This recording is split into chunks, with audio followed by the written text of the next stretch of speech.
Ladies and gentlemen. Everyone say clap. Everyone say clap. And for the moderator, by the way. Thank you. Back again, heard you miss me while I'm back. Sure did. So we're going to start. We're missing one of the panelists, but if she happens to come, we'll just bring her up. I want to get everybody started because I don't want us to run out of time. So the first panelist coming to the stage is Ytasha Womack. She's a filmmaker, futurist, and author of Afrofuturism, the world of Black sci-fi fantasy culture, and also post-Black, how a new generation is redefining African American identity. She also has a show that is at the Adler Planetarium. It's called Nia and the Multiverse. I love the multiverse. Yes. And anybody who's here gets a discount. So check it out.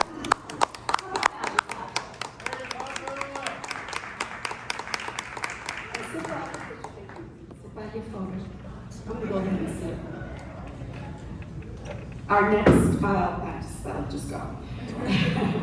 Our next panelist is Rodney Clouden. He's the director and co-EP of Emmy-nominated Marvel's Moon Girl and Devil Dinosaurs.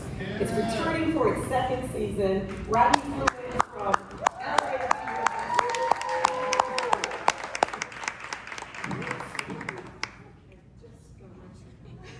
Now the version I have has Rodney's picture on it, so It's on my heart. yeah. It's on our hearts. Yeah.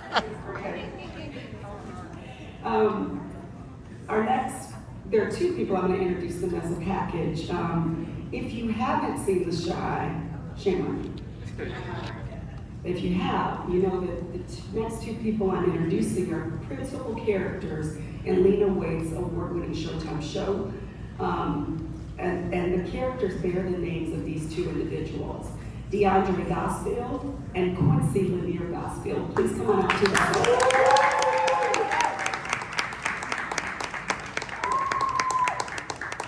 You know, one of the great things about The Shy is The Shy has been, particularly good at amplifying Black queer narratives, and their storyline is so interesting, and I'm excited to talk to you guys and have you share with the audience. So let's That's why I make one correction on your intro. You're an Emmy Award winning.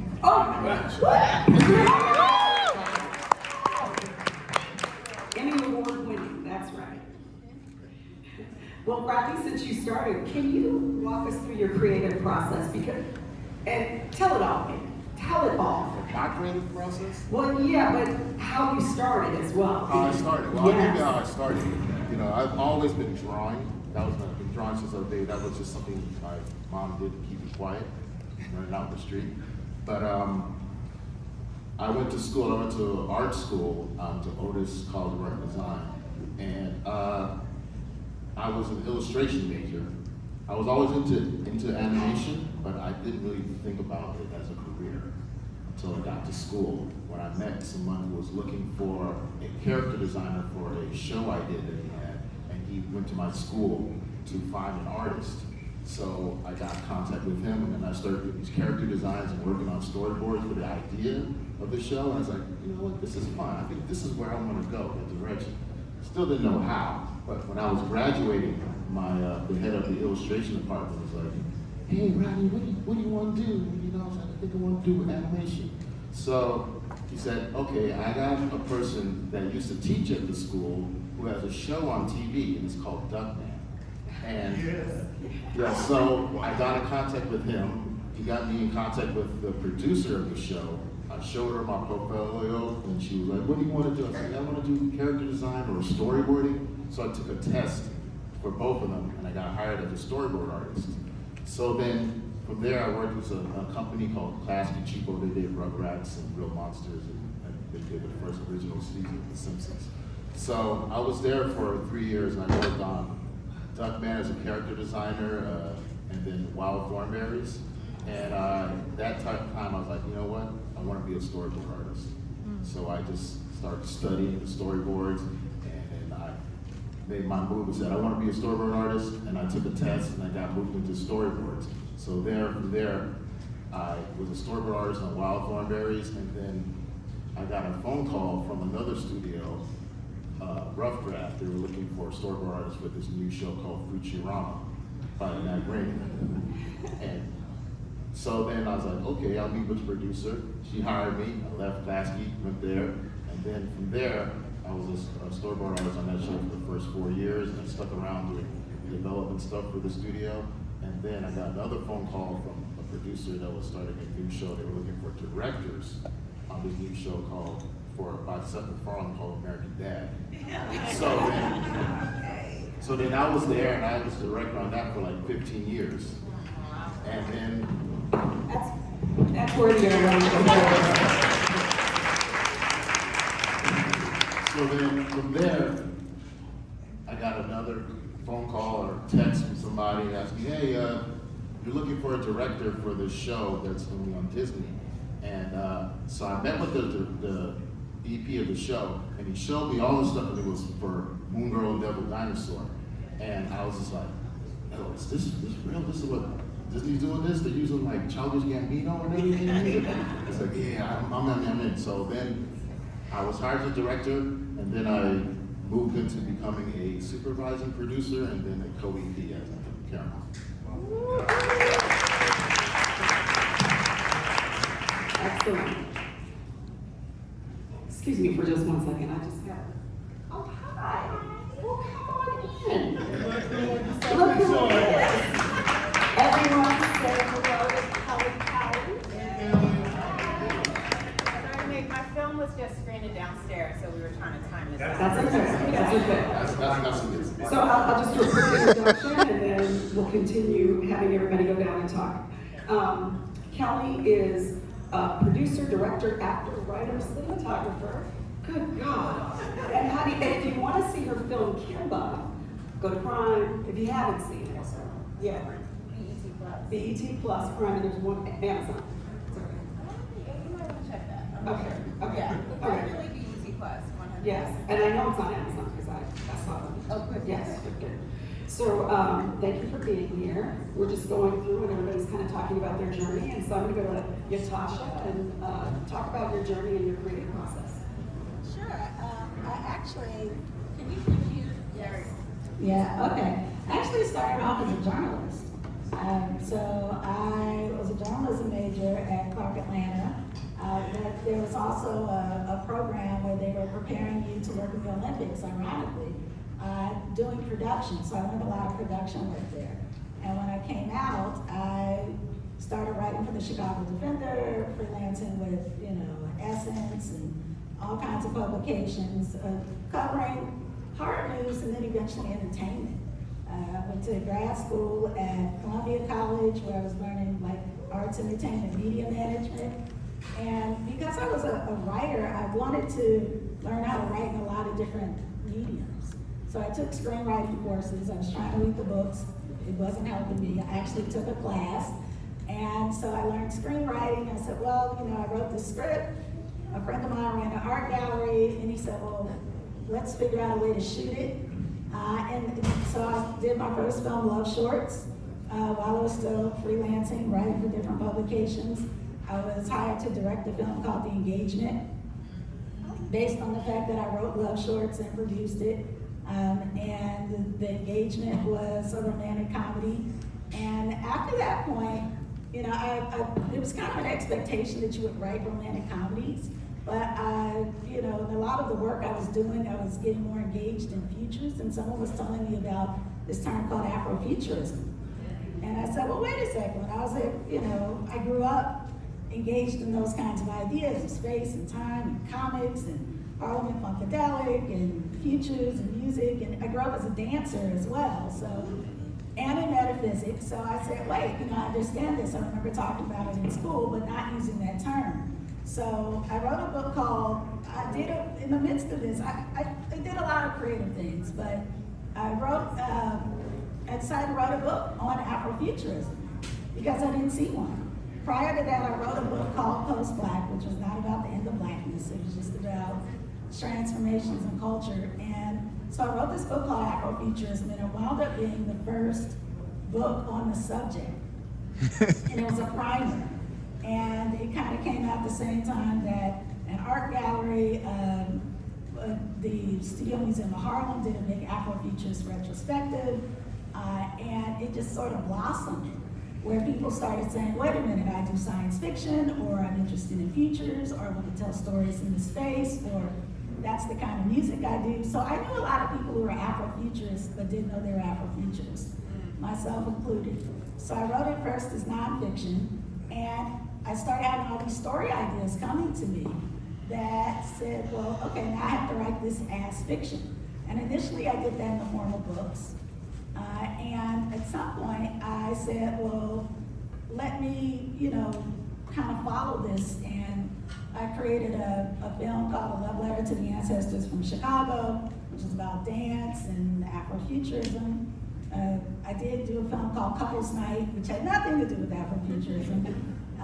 That's on the All Black channel. And but in the midst of this, I was doing a lot of lectures on the subject of Afrofuturism, writing a lot of fiction and nonfiction, talking about theory. So it's like I'm on the heady side of the theory, but then also the creative side, and then started creating experiences around it. Doing things for Carnegie Hall, helping to co-curate some of their showcases around Afrofuturism, doing things with the Atlas Planetarium, and then the Atlas Planetarium received a grant, and they said, because I did these Afrofuturism nights, along with Taylor Witten, and also Lisa Beasley, who's here in the back, they said, well, how would you like to write an animation, one of our sky shows?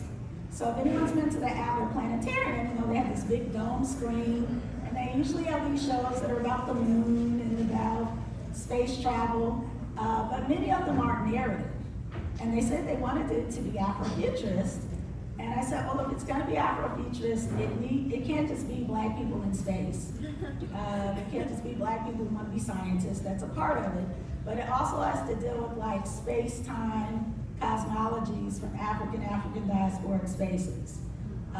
It has to deal with all the ways that we relate to space and time that also reflect just how we that show up in our art, show up in our architecture, show up in how we gather. But also, we were going to talk about multiverse theory. So we wrote that project during the pandemic. It's now out. If you go to the planetarium in the next 2 days, the 19th, I believe, being the last day, if you use the code XLFest, you get a discount. So I would just write that down, XLFest, you get a discount. So I think it's all caps, but try both. And you all get to see it, but it's the first of its kind. We're nominated. We're qualified to be nominated for a Dome Award. We're screening in Planetarium in Macon as part of the festival as well. We've screened in Europe, so it plays every day here in Chicago. So even if you missed the discount, I encourage you all to see it because there is no Afrofuturist multiverse sky show animation outside of the one that I and Taylor Witten helped create. So, Thank you. And I keep dropping the water. I'm just gonna leave it there. DeAndre and Quincy, will you talk about your creative journey, how you ended up doing what you're doing? I think it's such a powerful story, and your creative process. Sure, this will be in 2 parts because our creative journey is together. But I'll tell the first part of it first. And correction, Quincy and I are the producing directors of this side. We have 2 characters based off of us. We're not those characters. They're much cuter than us. But I started off in musical theater. Touring the country, teaching music and arts to schools that were losing their music programs, and kind of picked up the musical art, theater background doing that, and then auditioned for Sister Act 2, and got my very first role in Sister Act 2 as one of the classroom kids. And after that, did just some small parts on shows here and there, and wasn't really like hitting. I was just kind of like doing small little guest caricature parts. Then somewhere in there I met Quincy. We were on the same track, trying to kind of break into Hollywood, also getting the same kind of roles. At the time this was like, early 90s, and it wasn't a lot for Black men at the time, because you had to be an athlete or a gangster, and we were neither of those. And so we decided, because we both had filmmaking backgrounds, just by default, just doing home films, with our families growing up, and decided we were going to make content that would feature us in these roles that we thought we could play. And so we did that. We did a short film. It went to Showtime. It was the first of its kind in digital media film. What's the name of the film? It's called Had You. Short film called Had You. We put it in Showtime's Digital Media Festival, and it won first place. We took that money, reinvested in ourselves, got better camera equipment, kept shooting, and somewhere in that area, we were trying to figure out how to kind of parlay this moment into something bigger. And at the time, the DL phenomenon was very, topical at the time. So we were like, You're too young for that. Elin Harris, and what was the other guy? J.O. King. And we decided to make an independent series that we thought would go straight to DVD and kind of talk about this phenomenon in a way that it wasn't being talked about in the media. It was sort of like black gay men were sort of demonized, and they were giving their unsuspecting women HIV. We were like, there is more to this story. There's a religious aspect, there's a social aspect that no one's talking about. So we created a series.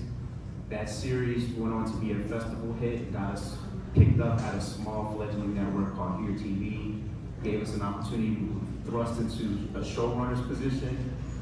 First time out, doing a TV show, and parlayed that into reality television producing. I'm gonna pass it to him now because I don't want to take up the whole. Go right ahead. Also to note, the show, The Deal Chronicles, ended up being the first African American television series to be nominated and to win the GLAAD Media Award in 2008. Congratulations. They don't want to give us that credit. Also, we were the first half-hour drama digital series before anyone was doing anything digitally, and before anyone, because half hour was for comedy, hour was for drama. So we were the first series that made it into a cable network that was a half hour drama. So, but I'll back it up. And I'm from Chicago. I'm a native, born and raised on the South Side.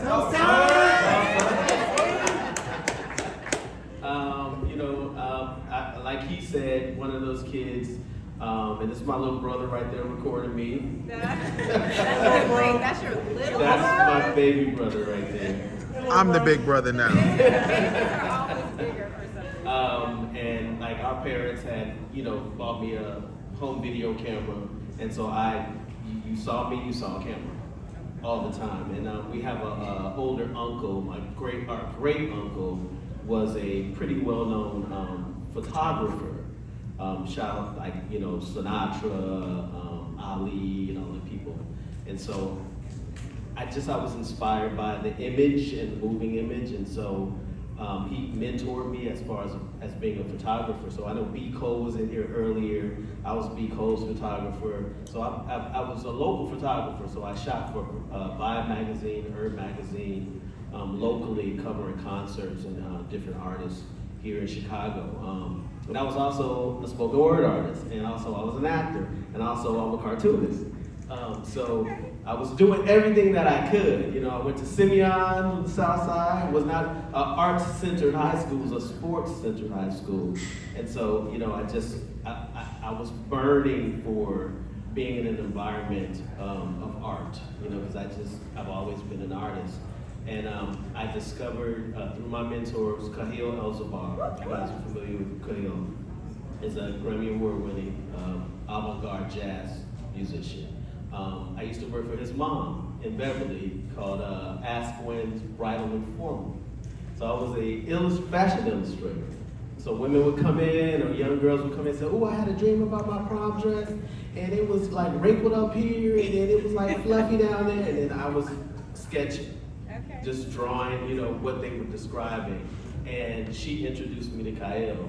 And she was like, I want you to meet this young man. He reminds me of you. He's so artistic. And he's a poet. He writes poetry. And so when Kyle came to town, he was like, let me see some of your stuff. So I was like, okay. So I let him read some of my poetry. He was like, you need to be heard. So I knew nothing about spoken word. I was just a writer. And he's like, you need to be heard, and I want you to go downtown. My friend owns this club called Spices, which was on Franklin downtown. And he's like, you know, I know you're underage, I was about 17. He's like, but they'll let you in, I want you to go. So me and my best friend went down there, and they knew I was coming, they snuck us in, we were underage. And I was introduced to the most amazing artists, black, young artists in Chicago I had ever seen. It changed my whole world. Mario Smith, you guys know Mario Smith? The mayor of Hyde Park. Exactly. Mario was one of them, so that changed everything for me. I became a spoken word artist. I was mentored by some of the greats, and it was Ted Witcher, who wrote Love Jones and directed Love Jones. He was a part of that poetry circle. And Ted had left, went to LA, came back to do Love Jones, and he brought the cast to come and watch us perform at the Cotton Club. So I'm aging myself, because some of y'all don't even know what the Cotton Club is. But I asked Ted, I was so interested in the process of like making films and making movies, and I asked Ted, like, can I come watch one day? And he was like, yeah, sure. So I got to, today I know it's called shadowing, but I got to sit behind Ted Witcher and watch him direct Love Jones, and I knew it was something that I wanted to do, but when I left Chicago in '96, I left pursuing my acting career. And like DeAndre said, we were there, I did everything that I could. I did storyboards for Moesha, I did storyboards for The Parker, I was a photographer for different shows, I catered for shows, I had artwork on sets, I had an animated series that I pitched to Disney that was working with Ralph Farquhar, who was the showrunner of The Proud Family. So I had a journey of like, wherever art led me is kind of where I went. And people would say, you're a jack of all trades and a master of none. You need to focus. You need to focus. Like, nobody knows what it is that you do, because, if you're not focused, you can't do everything well. And it was like, but I do. I was like, it's hard for me to limit what I do, but I did move forward in the industry kind of feeling like I'm on the outside, because nobody, if they know me for photography, they don't know me for art. If they know me for art, they don't know me as an actor. If they know me as an actor, they don't think that I create cartoons or that I'm a filmmaker. So I had all these names, because under everything that I did, I used a different name because I believed in what people told me, that you can't do everything. And it's weird because during that period, I felt like, am I moving in the right direction? Am I, I did feel like, am I all over the place? And am I going to succeed if I don't figure out how to make myself focus?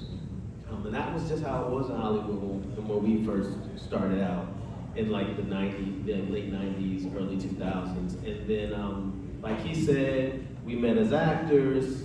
We started shooting short films to kind of showcase ourselves, and everything that he said happened. And then after our show, we did a season, got picked up for a second season, didn't go forward, found ourselves sitting at home about to be broke. And a friend of ours was like, hey, they're looking for producers over at America's Best Dance Crew. He was their head choreographer. And we're like, we don't do reality TV, we don't do that kind of stuff. Like, we're scripted, we're in the scripted lane. He was like, UMF is broke, ain't you? So we're like, okay. He's like, look, y'all know how to do this. Like, you've been doing this your whole life. You know how to do this. Like I'm telling you, guys have the skill set. We just thought, we'll do it for a season if they like us, and we're trying to get our show on the air. We had another show in development with HBO Cinemax that we were trying to get up and going. So we were like, we're going to do this as a means to an end. And we got there, didn't think that we would know the job, but it's funny because so much of what we've done in our lives actually made us the best prepared to be in that position.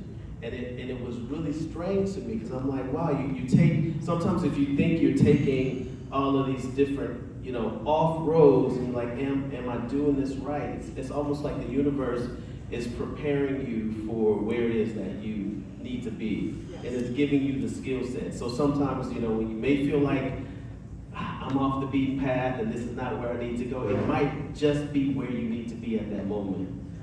So I think when we did that, that took us from that show to CBS, we did the Sing-On, we did a million other shows, and we never looked for work because people love our producing, that they would just ask us, can you come to our network, come to our show? We did that for 11 years. 11 years, and we were no longer directing and creating creative content, which is what really fed us. And at a point, all of our mentees were the showrunners. All of the people who loved and came up under us, who we would take time to read their scripts or take them to lunch and give them pointers. They were making movies, and we were, at this point, producing talented dog shows. Singers or dancers or this and that, and we took us to Atlanta. We were with BET on we were doing the last 2 seasons of Sunday Best, and they relocated us to Atlanta, and that was the opportunity we needed for us to kind of get out of the rat race. And we decided one day we woke up, we were doing Legendary for HBO Max. And I looked at him, this is my husband, by the way. 27 years.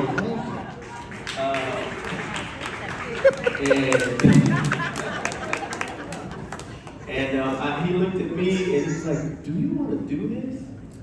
And I looked at him and I was like, no. And we give 125 or more in everything that we do. And it was the first time when we felt like, I don't want to pick up this Zoom. I want to go in there. Like, I don't want to do it. And so when we finished the job, we were just like, peace out. We didn't know how we were going to start over again, because it's like, we've been out of the scripted world for so long. In Hollywood, it's like, if your name is at the top of the call sheet, they forget about you. If there's no smoke, nobody's running towards it because there's no fire. So it's like, how do we start again? How do we, get back? We were doing independent, small, stuff online, web series. We had released our own prequel series called The Chadwick Journals. That did get nominated for a Daytime Emmy while we were doing everything else. But it was like, with producing, especially those type of shows, 6 months out of the year, you're gone. Your life is just theirs, 6 days a week. So you try during a hiatus I got to do a project that feeds me and move forward, but it was just very difficult. So we had to say no more and take the risk of we might go broke, we might be starving by the end of the year, and we were. But it was like a moment where, because of our history in the industry and how long we've been in it and the relationships, we just said we can't have any pride, and we're just going to reach out to everybody we know and say, hey, look, we're here. We really are looking for the opportunity, not for you to put me on, but if we could shadow. I don't care. Like, at this point, I will shadow under someone who was my mentee. Just anything that we can do to start again, we're willing to do. And we had people who did respond. Lena Waithe was one of those people who responded. Lena was one of our mentees. And Lena was like, let me see your reel. We didn't really have a reel other than the work that we had done years ago, and then we had some of our online stuff, but we were doing that out of pocket. We didn't have a big budget, you know what I mean? She was like, don't nobody give a damn if the credits say directed by, written by, produced by, shot by, edited by, colored by, and it's just y'all names. I know y'all talented, but nobody cares that you know how to do all this stuff if the content isn't looking like, that's all they care about is what it looks like. So she was like, let me work on helping you guys working on your reels. Look at these films, send me some stuff, go out, shoot some stuff, come back to me. So we did that a few times, and we'd send her these projects. We'd be doing this thing about the Harlem Renaissance, and she's like, nah, it ain't ready. She's like, send me something else. We try again. She's like, y'all, it ain't ready. And she's very, honest about it. And I felt like we needed that kind of hard love and that honesty. And although it was frustrating, in the end, she was like, look, this is what I want to do for y'all. I'm tired of y'all sending me stuff that ain't working. Because I know you can do it, but the problem is you don't have the money. And so let me introduce, I'm gonna hook you up with some of my DPs, with my resources, and let's do a short film together that I can use and I can sell you with. Because I can't take you into the network when I got USC students and UCLA students who spent $100,000 on the thesis film, and it looks amazing, it's winning awards. And they were like, well, why these guys versus these kids? Although you have this wealth of experience. So we were going through the process, and then COVID hit. And when COVID hit, she was like, yo, we can't do this anymore right now. We gotta put this on the back burner. The cost of doing a short film now includes a COVID budget, which makes it kind of untenable for us to help you guys with this right now. So it was, it was a little disappointing. It was like towards the end of the year, and we were on credit cards at this point. And so the following year, someone contacted us and said, hey, there's a filmmakers program that's coming up that Hillman Grad is also a part of, and we think you guys would be great if you would like to submit. And I'm thinking to myself, oh, great, damn. Now they want us to do a contest. I'm too old to be doing contests at this point. I've been doing short films and contests. I'm too old. This is just, I didn't want to do it. I fought it, and he was just like, let's just do it. So we, it was called Rising Voices. So we actually did write a short piece, and we submitted it, and we're thinking this is going to be for 25-year-olds, 22-year-olds. This, we kind of long in the tooth at this point. We're not going to qualify for this, and they're not going to pick us because they're looking for the new hot kids. And so we got selected. So it was a panel of individuals who selected 10 filmmakers and gave them $100,000 apiece to make a short film. So although we had done all this stuff, we were doing another short film. And we didn't care, because if the opportunity was there to break us back in, we were going to take it. So we did the short film called Flames. DeAndre wrote Flames, we directed, we co-directed it. It went on to Tribeca Film Festival in 2021 or 2022. 2022. And from that, Lena came to us and said, you guys are ready now. I can sell you. I can give you an opportunity. So she called us and said, hey, I'm gonna give you guys an episode of The Shy. This was season 5. So we were just so happy because we were broke as hell. Just thinking like coming into the new year, we're going to have the opportunity to direct. Our show was non-union, so we weren't DGA. So it was just like, we'll be in the union, we'll get to direct. We came in, we did episode 504 of The Shy, and it was nerve-wracking because we knew that we had so much to prove in this moment, and it was a lot at stake. So we did our very best, and we were like, Lord, it's done. And a little funny joke is that Lena's very specific about what she likes and what she doesn't like. And we learned from the other directors that when a director's cut comes in, the day after, you start getting a bunch of voice notes. And the voice notes are basically all of her, like, change this, change that, change this, change that. So we had sent in our director's cut and we were waiting the next day just like, oh Lord, what's this lady gonna say? When's she gonna tear it apart? She gonna come in, and we didn't get a call. So that made us like, damn, she hated it. She hated it so much, she didn't all of it. And so we're like, oh my God. So it's like the second day after the director's cut came in, I was asleep, and he woke me up like nervous and excited. And he was like, Lena left a voice note. She left the voice, she got a voice note. So I wake up and I'm like, oh shit, here we go. What's she about to say? And she was like, you niggas killed that. She was like, yo, who did this episode? I had to ask them who did this episode. The boys did this episode. And she was like, you know, y'all know y'all coming back, right? You know you're coming back. So we were just excited, like, oh my God. So like a few days after she left that, she called us back. She said, look, I gotta tell y'all, we all the way on a whole nother episode, and the president of Showtime stopped the meeting and said, who are those guys again that did episode 504? That's great. And she's like, so you guys got a friend in the president of Showtime. So she's like, yeah, we're gonna give y'all 2 episodes of season 6. So we were like, thank God, we're in the union. We're gonna, you know, we got that, you know, you do 1 episode, that don't mean nothing. It's hard as hell to get a second episode of TV. It's really difficult.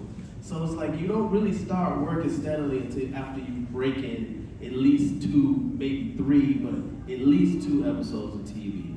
And so we were just happy to have 2 to be in there. And I would say maybe a month or so later, we get a phone call and they're like, hey, can you guys get with us on the Zoom? And we're like, okay, what's this about? And that's when we found out that they were offering us the position as producing directors for the whole series. Tell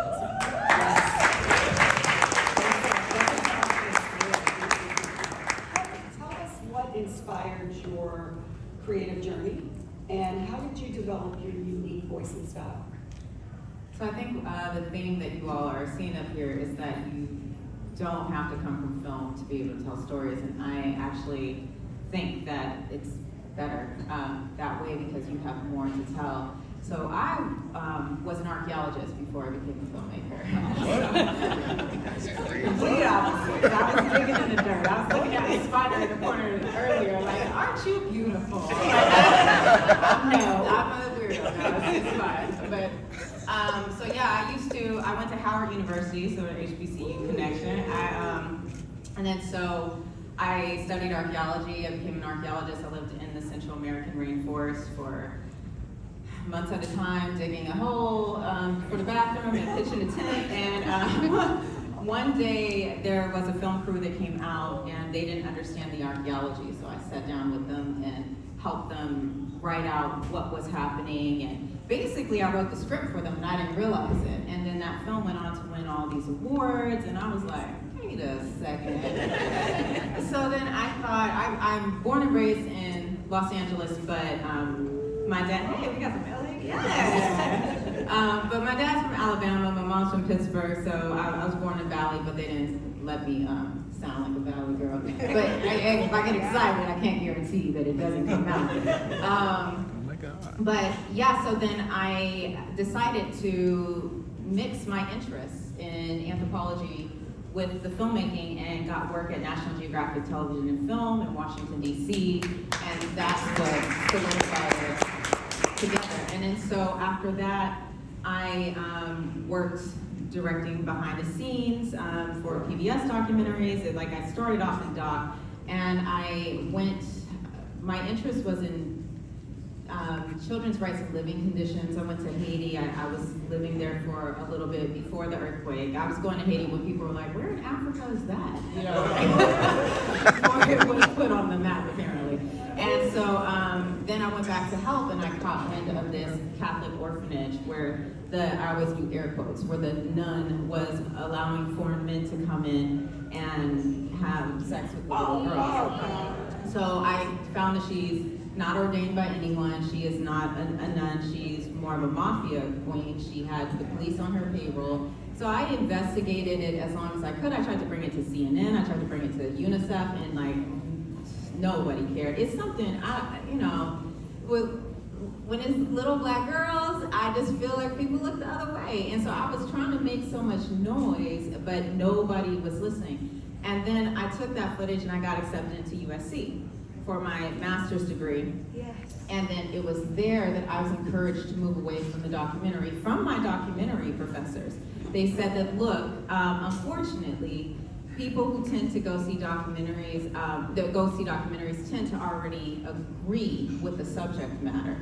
If you want to get a not as palatable subject into the arms and ears and hearts of an audience, it's best to Trojan horse it and surround it with narrative fiction, get some great actors, like when you think of like Blood Diamond with Leonardo DiCaprio, people like Leonardo said to go watch it, then it changed the entire way we buy diamonds now. You look at Beasts of No Nation, you might be like, oh, Idris, he fine, I'm gonna go watch him real quick. And then you're like, child soldiers in Uganda, and then so you end up learning that way. So I took that, I worked with Garcelle Beauvais, who is Haitian, and she had not, from my knowledge, she had never played a role in which she got to speak Haitian Creole in her native tongue. And so I was just looking at her to act, and this woman came on and was like, I'm gonna EP, and we're gonna raise the money, and we are going to shoot in Haiti. And I was like, oh, okay. so we did it. Without her, I don't know what would happen, but that thesis went on to win the Student Academy Award and be in consideration for the 91st Academy Awards.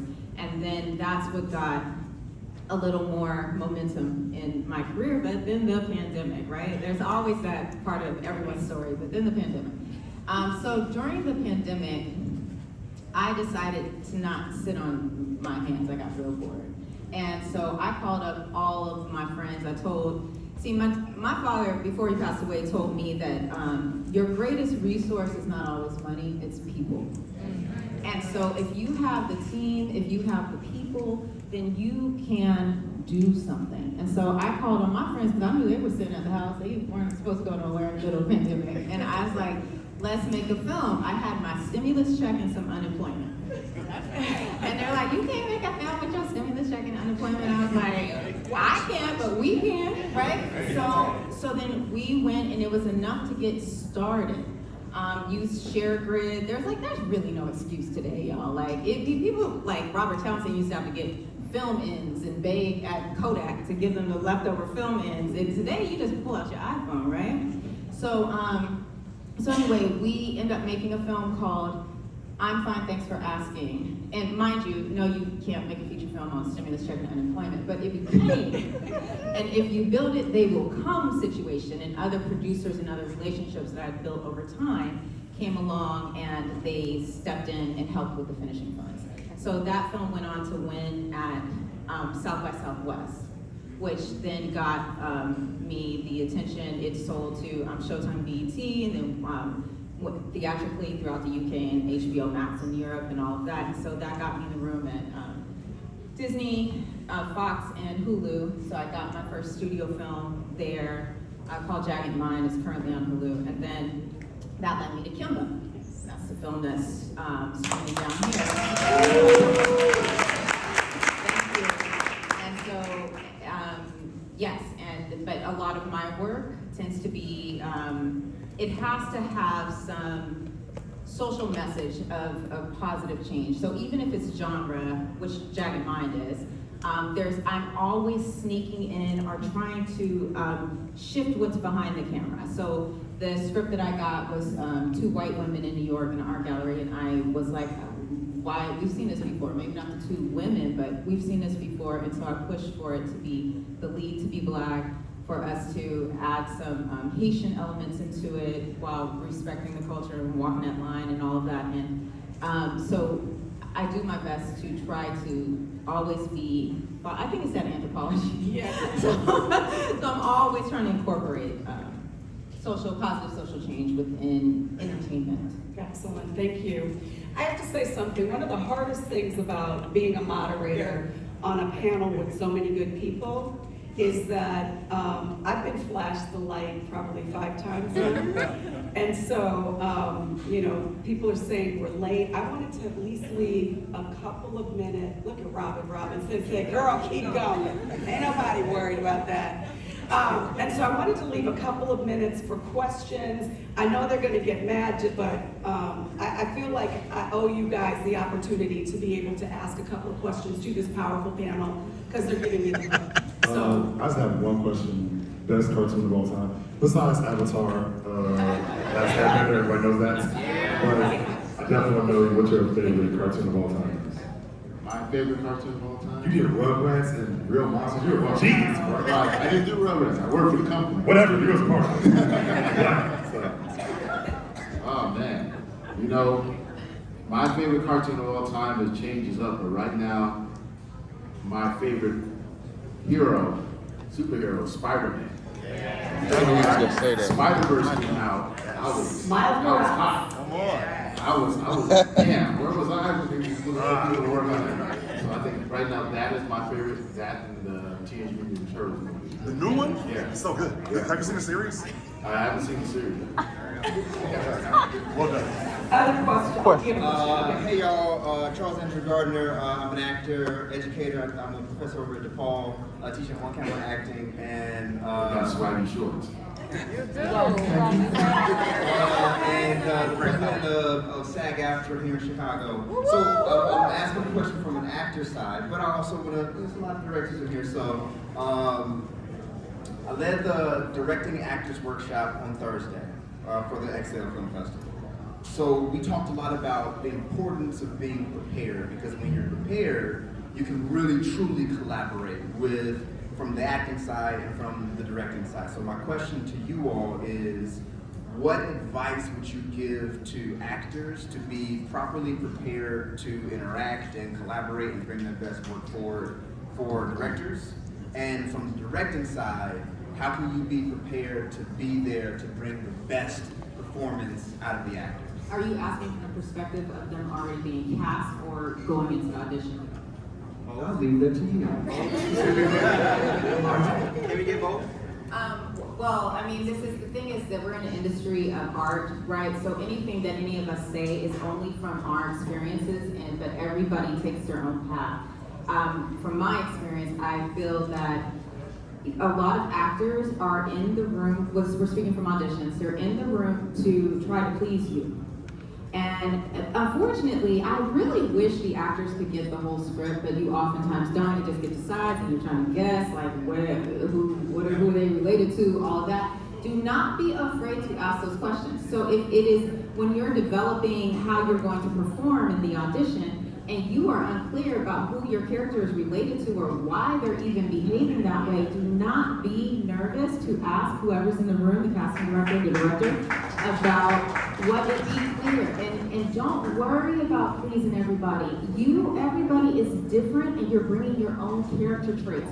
Your tribe will find you, and your tribe will love you. Bring in who you are. And so I feel like if you do that, then that's perfect. Now let another director take it from once you're cast. Because I work in animation. My co-EP, one of my roles is sitting in the records. So actors are already cast. We already know what their voice sounds like. You know, in our show, it's more of a natural voice, and sometimes they might put something on an accent or something, but they have the script, and they have a description of the character that they're going to play. So most of it is just the performance. It's about me sitting with the acting director and just kind of having the actor say their lines, and then I'm relating to, hey, can we have them say a little bit more of this, or relating what is the emotion, what is the scene, because they know what the scene is about. So it's just kind of delivering, and in terms of animation, you have, even like live action, you have different opportunities to give the line in 3 different ways. So a lot of the time in animation, the actor gets to play with it, because we want them to play. It's like, okay, you read it this way, read it 3 different ways, and we can pick which take you like the best. But it's, come with the questions, because people, sometimes they have questions and they ask questions. That's helpful, and also, we also give them guidance on what we're looking for, because sometimes we have the picture already is done, the animatic is done. It's for me, the actor, to kind of convey the emotion for this particular scene because this is the tone that we want. So it kind of goes both ways, but it's all about communication. That's really what it's about, just communicating. And I would say too, just from a directing standpoint, you know, if you're preparing to direct and you're new to the form, know what you want when you're working with actors. You know, sometimes there's a tendency to really think about shots and sequences and working with the cinematographer. Maybe you have a general emotion, but you really want to think about in that moment, not just what you're capturing, but what you're looking for from the actor. And I've seen moments, you know, where directors didn't really know that, and then they're in this space, and they're just sort of wanting the actor to give them things, but not guiding. They probably don't even know, sometimes you don't even know themselves. Right, exactly. It takes nuancing things to death, in which you're not, and you're frustrating the actor as well as yourself. Yeah, right. I would just say these little small things, like be prepared with like the basic stuff, like have your reel ready. I think a lot of actors will approach us and be like, hey, put me on the shot. And we're like, okay, what you do? And it's a very simple thing. It doesn't have to be, I think a lot of actors get into their heads about what it has to be. If it's just a nice clip of you on stage at a play and it lasts about 30 seconds, but you kill it, that's all you need. You can come up to me and be like, I want to be on the shot, and you show me your agent stuff. Even if you don't have your contact information, and that little speed reel, and I go, okay, I'll bring you in. Once you get the part, I think the other thing, a lot of seasoned actors understand this. Remember, when you get that part, you got that part. So you don't have to be in your head anymore. And I think a lot of actors get on set, they start to rethink and overthink. You got the part because you gave us what we needed. Aside from that, just be malleable. You know, it might change. Any number of things can happen. The location can change, and so now the intent of the scene is different. So be malleable and open, and don't be rigid, and kind of learn your co-stars that are on the show and kind of feel how they move through the show and kind of acclimate. Play well with others. Mm-hmm. That's exactly it. If you get called back. That's right. So they gave us 5 extra minutes. We took 7. So we're gonna wrap it up. You all won't get as long as Freddie played me out. Well, I want to say one thing about just that in terms of even just working well with others and how you work with. 8 minutes. All the jobs that I got were referenced from people that I worked with before. They left to go to another studio, told the person about me, and then they called me. So it's all about your reputation, how you work, and what you do. How you show yourself, present yourself. Let's leave it there. Here's the beautiful thing though. Since this is such an incredible panel, we're gonna have a meet and greet with them after the next panel, so we can still ask them questions. Also, Kelly's gonna be in the BMO room if you guys haven't seen the movie Kimba. So she's having a meet and greet there like right now. Otherwise, we have like 3 to 5 minutes for the break for the next panel, okay? All right, coming up for this panel, ladies and gentlemen, an extra class for Sonia Jackson doing double duty. And to Quincy with a Susan ass voice taking care of her. Your Susan ass voice.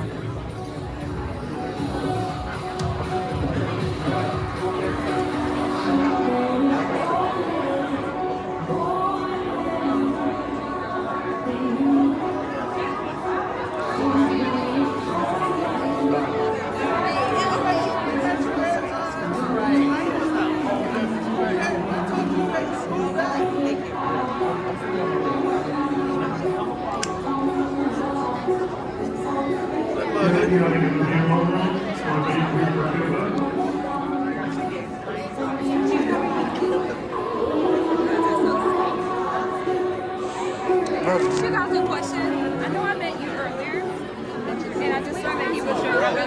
Do you know who she is? Do you know who they are? Yeah, Renita. Yes. Look. Do you know? That's my godmother. That's my cousin. These are my in-laws. Are you serious? I was trying to get that moment.